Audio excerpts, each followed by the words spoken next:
Radar पर star kids. जी हां, अनन्या पांडे, चंकी पांडे की बेटी, एक बार फिर से उनको एनसीबी ने पूछताछ के लिए बुलाया है। तो पूछताछ के लिए एक बार फिर से अनन्या पांडे को तलब किया गया है एनसीबी के ऑफिस में। और मुंबई क्रूज ड्रग्स केस में जांच की आंच जो है वो एक्ट्रेस अनन्या पांडे तक पहुंच चुकी है। गुरुवार यानी कल उनसे 2.25 घंटे की पूछताछ के बाद एनसीबी ने उन्हें आज फिर से तलब किया। अनन्या गुरुवार को तय समय से 2 घंटे की देरी से शाम 4 बजे एनसीबी ऑफिस पहुंची थी और करीब 6:15 पर अपने पिता चंकी पांडे और वकील के साथ एनसीबी ऑफिस से बाहर निकली। क्रूज ड्रग्स केस में एनसीबी ने एक और ड्रग पैडलर को देर रात 3 बजे पकड़ा है। हालांकि उसकी गिरफ्तारी अभी दिखाई नहीं गई है।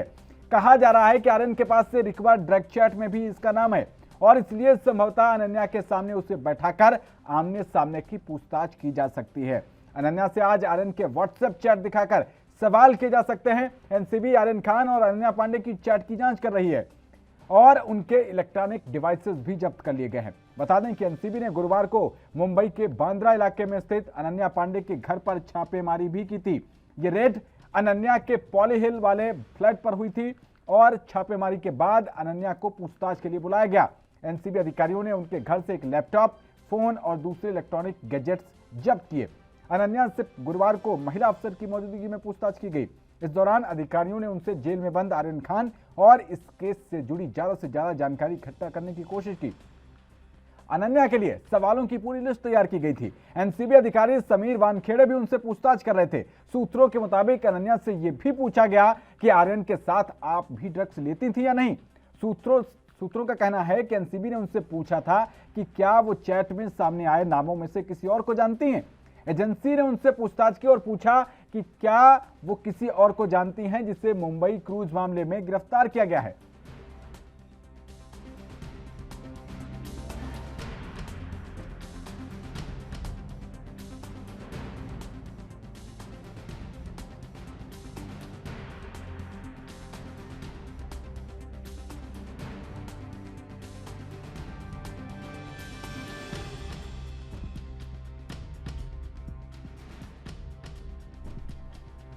तो ड्रग्स केस की जांच की आंच जो है वो अब एक्ट्रेस अनन्या पांडे तक पहुंच चुकी है और शाहरुख खान के बेटे आर्यन खान की गिरफ्तारी के बाद अब कई स्टार किड्स जो हैं वो एनसीबी की रडार पर हैं और ये चेक किया जा रहा है कि कितने स्टार किड्स इस सिंडिकेट में शामिल हो सकते हैं। एनसीबी आर्यन खान और अनन्या पांडे की चैट की जांच कर रही है और उनके कई इलेक्ट्रॉनिक डिवाइसेस भी जब्त कर लिए गए हैं। बता दें कि एनसीबी ने कल मुंबई के बांद्रा इलाके में स्थित अनन्या पांडे की घर पर छापेमारी की थी और उसके बाद उनको पूछताछ के लिए तलब किया गया था। 2 घंटे की देरी से शाम 4 बजे एनसीबी ऑफिस पहुंची थी अनन्या पांडे और उसके बाद 2 घंटे की करीब पूछताछ के बाद आज उन्हें फिर से तलब किया गया। इस मामले में एक ड्रग पैडलर भी पकड़ा गया है। हालांकि अभी तक उससे पूछताछ की जा रही है। गिरफ्तारी की पुष्टि अभी तक उससे नहीं की गई है। तो इसी विषय पर चर्चा करने के लिए हमारे साथ बेहद ही खास 2 मेहमान जुड़ गए हैं। आपका परिचय उनसे करा देते हैं। हमारे साथ अभिनेत्री प्राची अधिकारी जी जुड़ गई हैं और शिवसेना की तरफ से राज कुंज जी जुड़ गए हैं। बहुत स्वागत है आप दोनों का एनबी न्यूज पर और आप दोनों को मेरा नमस्कार। सबसे पहले आपसे शुरुआत करते हैं राज कुंज जी। ये जो बार बार पूछताछ हो रही है, क्या लग रहा है कि आपके राज्य में ही ये जाकर मामला खुला, ये बहुत पहले से ऐसा ही कुछ चला आ रहा था? देखिए, पीछे आप जब प्रीवियस उसमें जाएंगे समय में तो आप देख रहे हैं कि ये जो मामला था बहुत ज्यादा जो इसने जोर पकड़ा ये सुशांत सिंह जी के केस के बाद पकड़ा कि उनकी हत्या है, आत्महत्या है। उसके बीच में कई लोग पेडलर्स गिरफ्तार हुए और रिया चक्रवर्ती के ऊपर भी शिकंजा कसा गया, वहीं से चलता आ रहा था। तो इसके बाद अब ये छोटे छोटे जो और पेडलर पकड़े गए जिनके थ्रू इन्होंने कई चीजों को इन्होंने कवर किया। तो करते करते आज समीर वानखेड़े जी का जो इस क्रूज पे जो जिस प्रकार से आर्यन को पकड़ा और उनके थ्रू और लोग भी गिरफ्त में आए। तो जहां तक लगता है, मुझे नहीं लगता कि सिर्फ महाराष्ट्र में ही ऐसा कुछ चल रहा है। ऐसी पार्टियां दिल्ली में भी हो रही हैं, ऐसी पार्टियां दूसरे राज्यों में भी हो रही हैं, सब जगह हो रही है। लेकिन इनका जो केंद्र बिंदु हमेशा महाराष्ट्र सरकार को नीचा दिखाना और महाराष्ट्र के ऊपर ही एक्शन लेना रहा। ठीक तो है। इसी तरह से मतलब क्या मतलब जी आप इसको महाराष्ट्र सरकार को बदनाम करने के एंगल से देख रहे हैं। खैर, वापस लौटते हैं आपके पास राजकुंज जी। ओपनिंग रिमार्क में प्राची अधिकारी जी से ले लेता हूं। प्राची अधिकारी जी, जो सिनेमा का एक आम दर्शक है, जो बैठकर पॉपकॉर्न के साथ एंजॉय करता था इन सब स्टार किड्स और इन स्टार्स की मूवीज को, आज वो बहुत ज्यादा अचंभे में है। उसको समझ नहीं आ रहा कि हम क्या इन ड्रग्स वाले लोगों की ये मूवीज एंजॉय कर रहे थे, ये वाकई में एक्ट्रेस हैं या फिर ये सब ड्रग्स वाले लोग हैं? क्या सोचती हैं आप इस पर? देखिए, बीइंग अ इंडस्ट्री पर्सन मैं एक बात जानती हूँ कि ड्रग, नशा और देह व्यापार और इंडस्ट्री की एक्टिंग बाजी जो भी है या क्रिकेट, ये सब साइमल्टेनियसली रन करता है एक साथ, एक दूसरे के पर्यायवाची हैं ये, और ये दूर नहीं है। मैं माफी चाहती हूँ, मेरी आवाज आपके वहां से बहुत एको हो रही है। मैं अपनी पीसीआर टीम को रिक्वेस्ट करूंगा कि आपकी वॉइस क्वालिटी ठीक की जाए, प्राची अधिकारी जी। लेकिन आप ये बता रहे हैं कि चीजें साइमल्टेनियसली एक साथ चलती रहती हैं, मतलब इसको आप एक तरीके से पार्ट बता रही हैं। अंदरूनी सच्चाई है ये। जी जी बिल्कुल। देखिए क्या होता है, जो लड़कियां अगर इनके बात नहीं मानती हैं या इनके, जैसे आप अगर कोकीन ले रहे हैं और मैं आपके पास आई हूँ काम के सिलसिले में या बात करने के लिए, तो आप मुझे फ्रेंड क्यों बनाएंगे? क्योंकि मैं तो आपका भांडा बाहर फोड़ दूंगी। तो you can ask me to join it. So if I am joining you, अगर मैं आपको ज्वाइन कर रही हूँ, एक आध पैक मैंने भी मार लिए, तो क्या होगा कि चोर चोर मौसेरे भाई, और मैं आपका नहीं खोलूंगी, आप मेरा नहीं खोलेंगे, पोलपट्टी हम दोनों ऐसे टीम में काम करेंगे। तो ये तो सबको पता है कि 6 बजे के बाद जब पैकअप हो जाता है, कई लोग तो यहाँ आते हैं वो इंडस्ट्री के होते भी नहीं है, कई लड़के लड़कियां फर्जी बन के, और वो एक आध एल्बम में सुशांत की डेथ के बाद से काम करने लगे, लेकिन उनको कुछ नहीं मालूम रियल बॉम्बे की इंडस्ट्री कैसे काम करती है। असल में आप बॉम्बे की इंडस्ट्री जब बात करते हैं तो करते किसको हैं? अगर आप पुराने दशक में देखें तो राजेश खन्ना वगैरह को, अगर नए दशक में देखें तो शाहरुख खान, खान गैंग जितना है, इन लोगों को, अक्षय कुमार को। अगर छोटे मोटे अगर आर्टिस्ट उन्होंने अच्छी मूवी में मेन लीड भी करा होता है तो उनको कौन पूछता है? आप बताइए। जब इन्हीं के बच्चे चंकी पांडे और इनके, मैं तो ये कह रही हूँ कि जब मैंने अनन्या का नाम लिया था, I was the first person जिसने एक बड़े चैनल में उसका नाम लिया, तो लोगों ने कहा प्लीज उसका नाम मत लो। उसके साथ 3 लड़कियां और हैं जो आप इनको इनके गैंग में देखेंगे, उनका आज मैं बिल्कुल उनका नाम बिल्कुल ब्लैकआउट हो गया मेरे दिमाग से। वो 3 लड़कियां और हैं, वो भी आने वाली अभिनेत्रियां, उनकी फोटोज आने लग गई थी, वो ट्विटर, वो इंस्टाग्राम वगैरह में सुर्खियां बने रहती हैं। वो सब लड़कियां, मैंने बोला कि देखो इतना पतला ऐसे नहीं होते, ये जिम वाली पतली नहीं है, ये ड्रग वाली पतली है। अगर आप दीपिका का भी फेस देखेंगे तो वो डाइट वाली और जिम वाली पतली नहीं है, उनका जो फेस टुकड़ा होता है। आज उन्होंने आईपीएल में पार्टनरशिप या ले लिया, आईपीएल को टीम खरीद रही है, तो वो कहाँ से आ रहा है पैसा? क्योंकि जब अगर आप पैसे की जब बात करते हैं, जैसे महेश बाबू है साउथ के, जब वो कहते हैं कि वो 10 करोड़ या 100 करोड़ लेते हैं, वो कैसे लिया जाता है?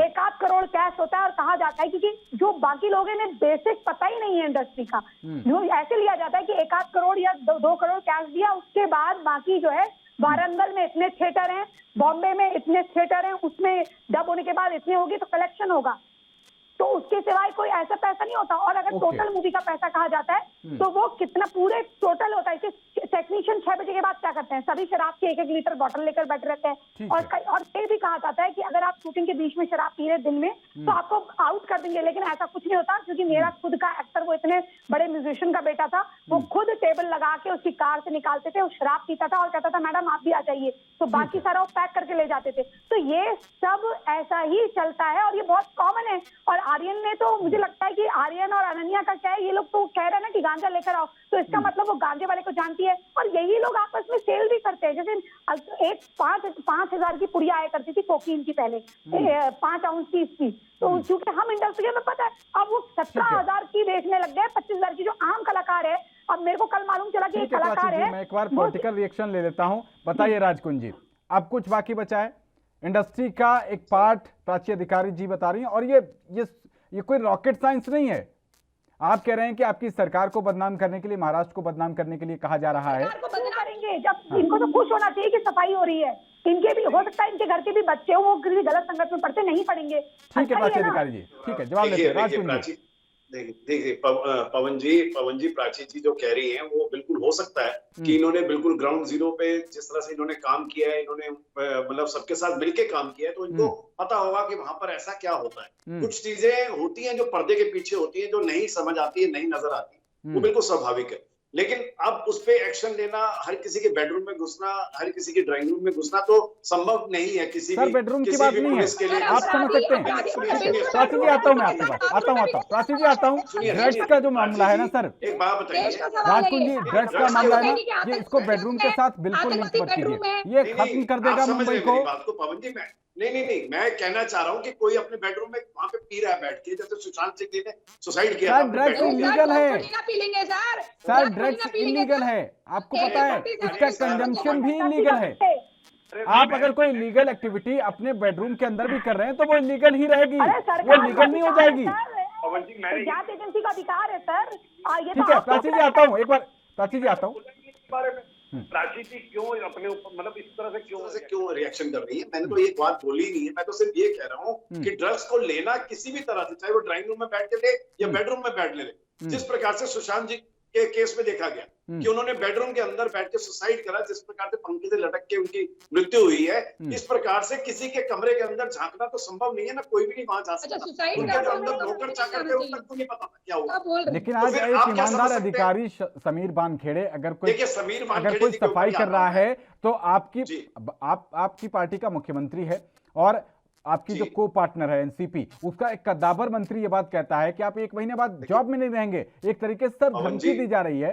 आप सोच रहे हैं अगर कोई सफाई करना चाह रहा है तो आप उसको सफाई भी नहीं करने दे रहे। नहीं, हमने तो रोका नहीं है, हमने तो कुछ कहा ही नहीं है। ये एनसीबी में अगर सर आपके पार्टनर हैं, आप चीफ मिनिस्टर हैं, अगर वो बियॉन्ड द लाइन क्रॉस कर रहे हैं तो फिर आप उनका रेजिग्नेशन लीजिए। नहीं, वो रेजिग्नेशन या जो भी है, जो जांच के विषय है वो जांच के, अगर वो भी कोई बात कह रहे हैं तो वो भी उस पर एक्शन ले रहे हैं, वो भी उस पर एक्शन। समीर वानखेड़े जी भी चुप नहीं है, उन्होंने भी बोला है उनके बारे में। उन्होंने कहा ठीक है आप साबित करके दिखाइए। अगर मैं दुबई गया था, मेरे को पासपोर्ट के ऊपर दिखाई कि मैं दुबई गया था कि नहीं गया था। मैं जहां गया था मेरे को उसको आप बताइए तो सही। वो उस पर ये तो नहीं उसको स्वीकार कर रहे हैं। जो लोग 4-4 5-5 थोड़ा सा पीछे ले चलते हैं आपको। ठीक है प्राची जी आता हूं मैं आपको, अभी आपके पास ही आ रहा हूँ। प्राची जी बस, हाँ राजकुंज जी एक सवाल ले लीजिए, एक सवाल ले लीजिए। मैं आपको थोड़ा सा 2-3 महीने पीछे ले चलता हूँ। जब रवि किशन जो कि इंडस्ट्री का एक पार्ट है, उनकी तरफ से ये कहा गया था तो फिर आपके मतलब महानायक कहा जाता है, उनकी पत्नी जी जया बच्चन जी आए, उन्होंने कहा कि थाली में छेद नहीं करते। ये छेद करना हुआ या थाली में जो गंदगी उसकी सफाई करनी हुई? पवन जी थाली में छेद और छेद में इस प्रकार से आपने देखा था काफी हाईलाइट और करूंगी जया बच्चन के लिए कि थाली के अंदर छेद हुआ, ये हुआ, वो हुआ, पूरी बॉलीवुड के ऊपर उंगली उठा दी गई। तो मैं ये कहना चाहता हूँ कि ये सर बॉलीवुड है क्या? बच्चन परिवार तक भी जांच आज जाएगी अगर श्वेता बच्चन की भी जांच हो तो। इस प्रकार से सिर्फ बॉलीवुड में ही सब कुछ हो रहा है ये नहीं मैं मान सकता। बॉलीवुड को ये आइकन मान रहे हैं ना लोग, उन्हीं को देखकर फैशन फॉलो कर रहे हैं, लाइफस्टाइल फॉलो कर रहे हैं। कोई रोक नहीं रहा पवन जी, एनसीबी को कोई रोक नहीं रहा, ना कोई किसी को रोक रहा है। ये अपने पर्सनल एक दूसरे के ऊपर कोई भी वक्तव्य जारी कर रहा है, जो कोई भी विचार रख रहा है वो अपने आप उसका जवाब दे रहा है। इसमें कोई जरूरत नहीं पड़ रही है। हमने शिवसेना ने कुछ नहीं बोला, ना रोकने की, ना ये समीर वानखेड़े जी को बोला है कि आप गलत कह रहे हैं, ना नवाब मलिक जी को कुछ बोला। अगर वो भी कैबिनेट मिनिस्टर है, रोका नहीं, लेकिन अगर मुख्यमंत्री खुद अगर ये बात कहेंगे, मुख्यमंत्री ने कहा था कि हाईलाइट होने के लिए इन सेलिब्रिटीज को परेशान किया जा रहा है, ये उद्धव ठाकरे जी का बयान है। देखिए एक हफ्ते पहले जो नहीं बिल्कुल पवन जी, वो देखिए एक बॉलीवुड के अंदर आप देखिए एक नॉर्मल इंसान है, आप शायद छोटा सा भी कोई काम, कोई इस देश में कोई काम करता है, कोई रिक्शा चलाता है, इस प्रकार से अगर कोई गांजा लेता है उसको तो कोई हाईलाइट नहीं कर रहा ना। जो करोड़ोंपति है उसे पकड़कर उल्टा टांग के पुलिस मारती है अगर पकड़ में आ जाए तो। अगर आम इंसान हो, इतना आर्यन की तरह नहीं होता। और भी लड़के गिरफ्तार हुए, उनके माँ बाप जो है इतना हल्ला नहीं काट रहे थे, 50 लाख के लॉयर नहीं रख रहे हैं। सबसे ज्यादा हाईलाइट फिर आर्यन नहीं हो रहा, क्यों हो रहा है? तो आर्यन नहीं होगा सर, उसके कनेक्शन। राजकुंज जी अगर क्राइम मैं करूंगा, राजकुंज जी अगर क्राइम मैं करूंगा तो सीधी बात है हाईलाइट आप नहीं होंगे, मैं ही होऊंगा ना। चलिए खैर राजकुंज जी वापस लौटते हैं आपके पास। प्राची अधिकारी जी, ये जो ठीक है आता हूं मैं आपके पास। प्राची अधिकारी जी, ये सब कुछ जो किया जा रहा है, आपने इसमें एक चीज और बताई, आपने बताया कि ये ड्रग्स के साथ साथ एक देह व्यापार, ये एक और भी चीज इसके अंदर इन्वॉल्व है। ये देखिए जितने भी आपने देखा होगा कि बड़े बड़े एक्टर्स दाऊद इब्राहिम के हाथ चूमते थे। अब मैं शाहरुख खान पे ही आऊं तो टॉनी असाई जो है, जो जिसकी बाजवा के साथ फोटो है, हाफिज सईद के साथ फोटो, ये वो उनका दुबई में पार्टनर है। और सबको पता है कि टॉनी अलताई पर्दे के पीछे क्या काम करता है, बॉलीवुड नाइट अरेंज करने के साथ साथ वो कोकीन और एमडीएमए का व्यापारी है।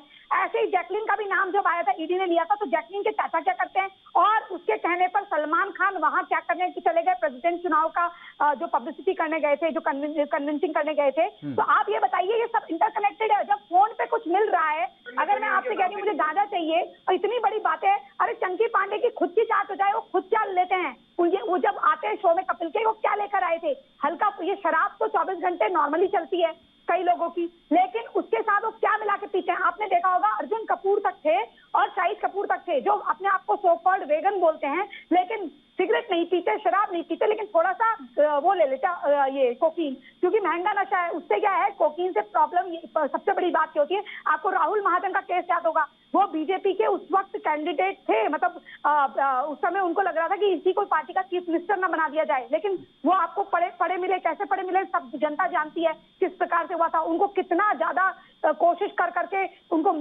किसी तरह से टीवी में लाया गया, लेकिन उनके पास पैसा है जो सर्वाइव कर गए। लेकिन बाकी लोगों का, और श्वेता बच्चन की बात रही, तो आप ये जो हमारे जो बेचारे नए नए रिपोर्टिंग करने वाले होते हैं, उनसे पूछ लीजिए, जो बॉलीवुड स्टार के पीछे भागते हैं, कि श्वेता बच्चन कितना लड़खड़ाते हुए जाती हैं, क्योंकि ये सलमान की पार्टी से जब निकल रही थी, ये इतना लड़खड़ा रही थी, और ये बॉम्बे में 30 दिन में से 20 दिन बॉम्बे रहते हैं। ये क्या करने के लिए रहते हैं, फार्म हाउस में पार्टी हो रही, तो क्या होता है पार्टी में, जो ड्रिंक्स होती हैं उसमें ड्रिंक्स ज्यादा ना खर्च हो करके एमडीएमए की गोलियां मिलाई जाती हैं। और ये सो कॉल्ड जो बच्चा है 26 साल का, जिसको 23 साल का बताया जा रहा है, जिसकी एफआईआर में वो 26 साल का दर्ज है, उसका दोस्त भी जो है मर्चेंट, वो भी 26 साल का दिखाया जा रहा है, क्योंकि जब शाहरुख का शो है, जो शाहरुख ने इंटरव्यू करा था, तब वो 2-3 साल का था। तो आप उससे भी लगा सकते हैं, क्या हम उससे कोई ये तो नहीं ना कि हम उससे पंडित है, उसकी उसमें क्या मौलवी है जो उसमें गए हो नामकरण में, वो कितने साल का है, हमें तो पता ही है ना जो बता रहे हैं उसमें।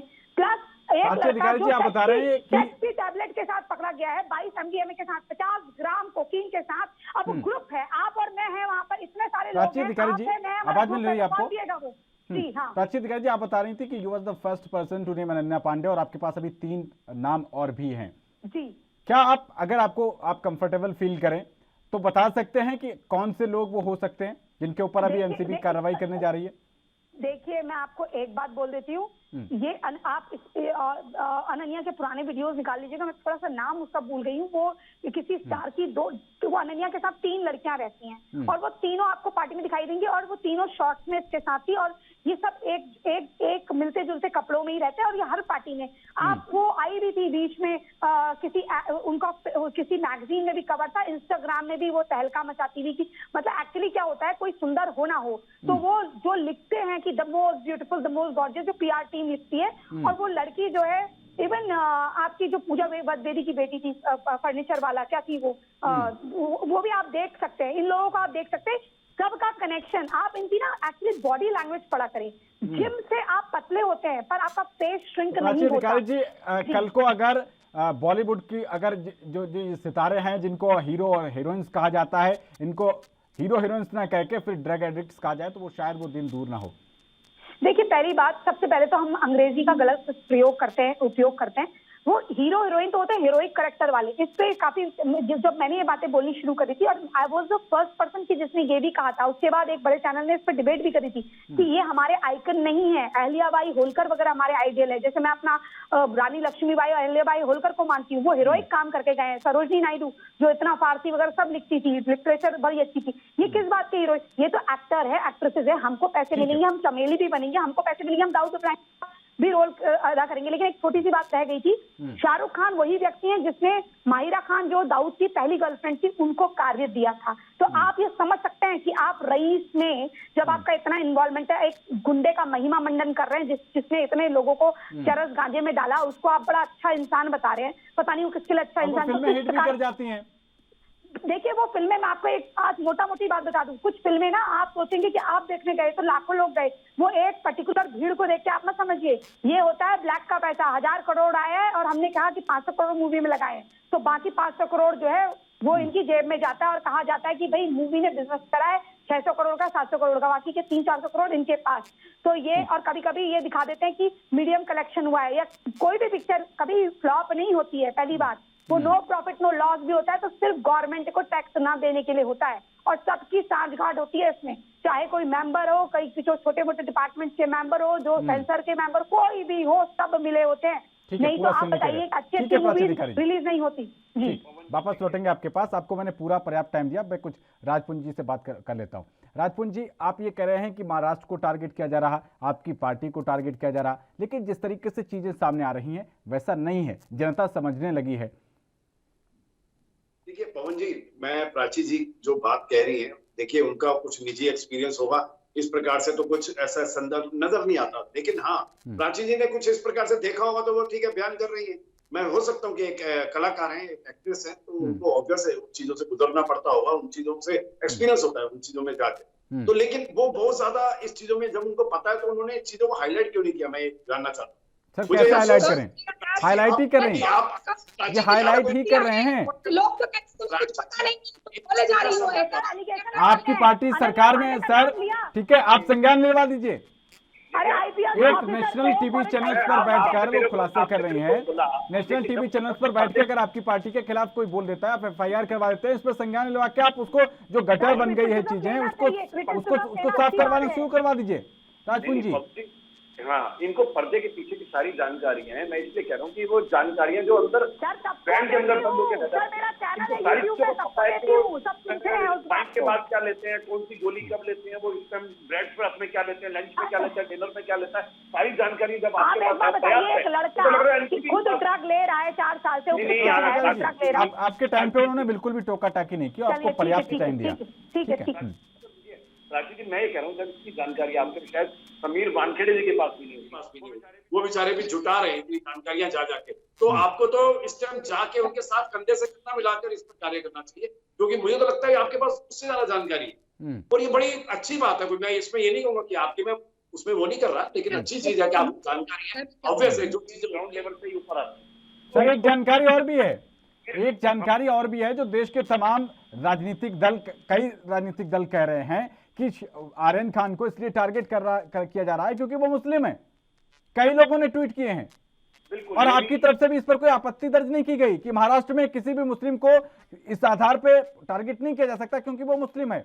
आपकी पार्टी का चीफ मिनिस्टर है सर, आपकी जिम्मेदारी है, कानून व्यवस्था और इस तरीके की चीजें ये राज्य का विषय है। शायद वो भाग गए। ये अपने हर कोई वक्तव्य जारी करता है, कोई भी कुछ भी बोलता है, उसके ऊपर कोई हर बात पे प्रतिक्रिया नहीं दी जा सकती, कोई भी अपने विचार रखता है, कोई भी कुछ बोलता है, इतना सारा पब्लिक डोमेन के ऊपर बहुत कुछ चलता है, तो हर किसी के ऊपर प्रतिक्रिया देना संभव नहीं है ना, और दिया भी नहीं जा सकता कि हर किसी की बात के ऊपर हम बोलना शुरू कर दें कि भाई वो ये कह रहा था, ये कह रहा था। जो चीजें हैं, मैं कह रहा हूँ जानकारी होनी चाहिए, लेकिन सही जानकारी होनी चाहिए, और गलत जानकारी का हमेशा उसके ऊपर जांच होती है। एक बात जो कही है ना सर, सच लेकिन राजपुंज जी, क्या आप ये बता सकते हैं कि आपकी स्टेट में जहां आपकी पार्टी का चीफ मिनिस्टर है वहां पर किसी को धर्म के आधार पर टारगेट किया जा सकता है, परेशान किया जा सकता है? नहीं, बिल्कुल नहीं किया जा सकता। नहीं किया जा सकता ना? जब आप सरकार के सीएम बन जाते हैं, जब सीएम बन जाते हैं तो सबके होते हैं, चाहे वो किसी धर्म और किसी जाति के लिए, कोई किसके लिए पक्ष विपक्ष नहीं होता। तो आज जो आपकी पार्टी के चीफ मिनिस्टर हैं, उसी मंत्रिमंडल में नवाब मलिक जी शामिल हैं, वो ये कह रहे हैं कि उनके दामाद को भी टारगेट किया जा रहा है इसी वजह से। क्या कहेंगे अब आप? देखिए, उनके दामाद को टारगेट किया जा रहा था, पीछे मालूम है उस विषय में भी मुझे, लेकिन दामाद को टारगेट किया जा रहा था, हो सकता है कुछ अपने निजी विचार वो प्रकट कर रहे हो, अपनी निजी कुछ ऐसी, कई बार होता है इंसान में कुछ ऐसी फ्रस्ट्रेशन होती है, कुछ भी होती है। देखिए, मैं उसके बारे में नहीं कहूंगा क्योंकि मैं एनसीपी के बारे में प्रवक्ता नहीं हूँ, मैं कुछ नहीं कह सकता, वो कुछ भी कह सकते। देखिए, वो नवाब मलिक है, नवाब मलिक में क्या उन्होंने नवाब मलिक जी ने बोलना है, क्या वो बोलेंगे, वो वही जाने, उनके बारे में क्या बोलेंगे। ठीक है, आपको तो सिर्फ सत्ता सुख चाहिए, वो क्या बोलते हैं उससे आपकी कोई जिम्मेदारी नहीं है।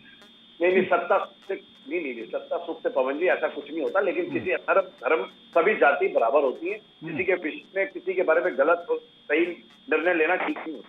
इस प्रकार ठीक है, जब आप सीएम बन जाते हैं, देखिए ऐसा है, इस देश का कितना बड़ा दुर्भाग्य है, न्याय व्यवस्था को इन्फ्लुएंस किया जाता है, उस पर अपनी चीजें थोपी जाती हैं। 3-3 बजे तक आतंकवादियों के लिए जेल, और एक आदमी, एक स्टार के नाम पर एक आदमी गाड़ियां चला देता है शराब के नशे पर, उसके बाद वो बीइंग ह्यूमन का नाटक कर देता है, लेकिन उसके लिए जो कोर्ट है वो सुबह या शाम खोल दिए जाते हैं। तो यहाँ पर क्या है ना कि हम बेचारे मुसलमान हैं या हम बेचारे, अरे भाई तुम अपराधी हो, लड़का हो या लड़की हो, रिया के लिए आप 9 गाड़ियां एस्कॉर्ट करा देते हैं, लेकिन कोई ये नहीं बताता कि सुशांत की प्रॉपर्टी कहाँ गई, उसके कितने पैसे गबन हुए, सारी बातें घुमा फिरा जाती है। एक आईपीएस ऑफिसर चेकिंग करने आता है तो उसको क्वारंटाइन पे डाल दिया जाता है, और उसी बीच में किसी ने पूछा, एक मिनट इम्पोर्टेंट है, इनके चैनल के माध्यम से बता रही हूँ, इतने किसी ने पूछा, किसी मीडिया वाले ने, कि जो मलेशिया में जा रहे हैं इनको पैकेजेस कौन दे रहा है, और जाकिर नायक जहाँ है वहीं क्यों जाया जा रहा है, वहीं क्यों लोग जा रहे हैं मॉरिशस, और इसमें क्यों जा रहे हैं लोग, इनको पैकेजेस कौन दे रहा है, हेलीकॉप्टर से फूलों की बरसात कौन कर रहा है, इनको इतने सारे रिजॉर्ट जो हैं, क्या आपको नहीं लगता है कि वहां से हवाला का पैसा, मैं खुद बता सकती हूँ हवाला कैसे होता है। हम जब शूटिंग कर रहे थे तो बाहर के एशिया मतलब जो दूसरी कंट्रीज हैं जैसे बैंकॉक है और मलेशिया, यहाँ पर जब शूटिंग हो रही थी पैसे खत्म हो गए थे, तो मेरे प्रोड्यूसर ने कहा तुम्हें पता है कि पैसे कैसे आ सकते हैं, तो मैंने कहा कैसे आ सकते हैं, बोले एक आदमी आएगा पैसे दे देगा। उन्होंने इंडिया में फोन करा, वहाँ बोले कौन सी करेंसी में चाहिए, मैंने कहा सर यूएसडी में ले लीजिए, तो वो पैसे लेके गया। मैंने कहा सर आपने तो कुछ दिया ही नहीं, क्या क्रेडिट कार्ड से करेंगे, बोले नहीं, यहाँ अगर 1 करोड़ लेंगे तो वहाँ कोई 1 करोड़ 30 लाख या 25 लाख कोई चेन्नई में दे देगा। ये इस तरह से हवाला होता है, हमें तो पता नहीं था कि इसको हवाला बोलते हैं, तो हमें लगा ये शायद उसको होता होगा। तो इस तरीके प्राची अधिकारी जी, इस तरीके के कई मामले हैं और ये कड़वी हकीकत है, हमारे देश की न्याय व्यवस्था और तमाम जो एजेंसियां हैं उनके लूपहोल्स हैं जिनका कि लोग फायदा उठा रहे हैं। राजपुंजी जी, बिल्कुल देखिए प्राची जी, मैं वही पवन जी यही बोल रहा था कि प्राची जी के पास बहुत ज्यादा जानकारी है, शायद समीर वानखेड़े को भी इनकी आवश्यकता पड़े, सबको जानकारी होती है, सबको जानकारी है, और मैं पुलिस के ग्रुप्स में भी हूँ सर, मैं ग्रुप्स में हूँ, मैं कौन से ग्रुप्स में हूँ आपको नहीं बता सकती, लेकिन मैं सब ग्रुप्स में हूँ।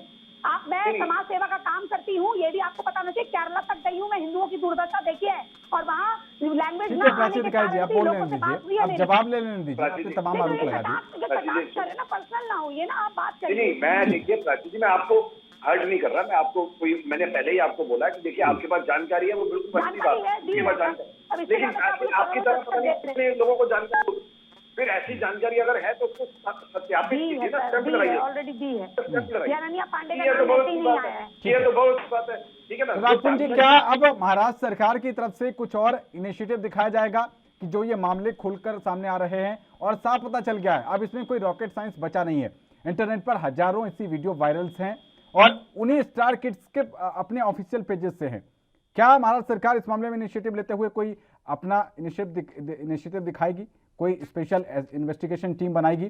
30 सेकंड में। ठीक है, देखिए पवन जी, इस समय केंद्र का इस समय जो मैटर है उसमें चल रहा है, एनसीबी ईडी अपना काम कर रही है, इन्फोर्समेंट डायरेक्शन में भी, उसमें भी उनका डायरेक्टर में काम हो रहा है, और इधर से एनसीबी भी कर रही है, नारकोटिक्स भी काम की, तो इससे मतलब इसमें हम बीच में इसमें क्या कह सकते हैं, जो जानकारी जिसको जो जुर्म किया उसको सलाखों के पीछे होना चाहिए, जो गलत करेगा वो सीधा भुगतेगा। बहुत शुक्रिया राजपुंजी जी और प्राची अधिकारी जी एनबी न्यूज पर चर्चा में शामिल होने के लिए। लेकिन अभी तक जो कुछ भी इस पूरी ड्रग्स मंडली की जांच चल रही है, पूछताछ ही चल रही है, अभी इसमें कई कड़ियां जुड़नी बाकी हैं, पल पल पर रहेगी एनबी न्यूज की नजर।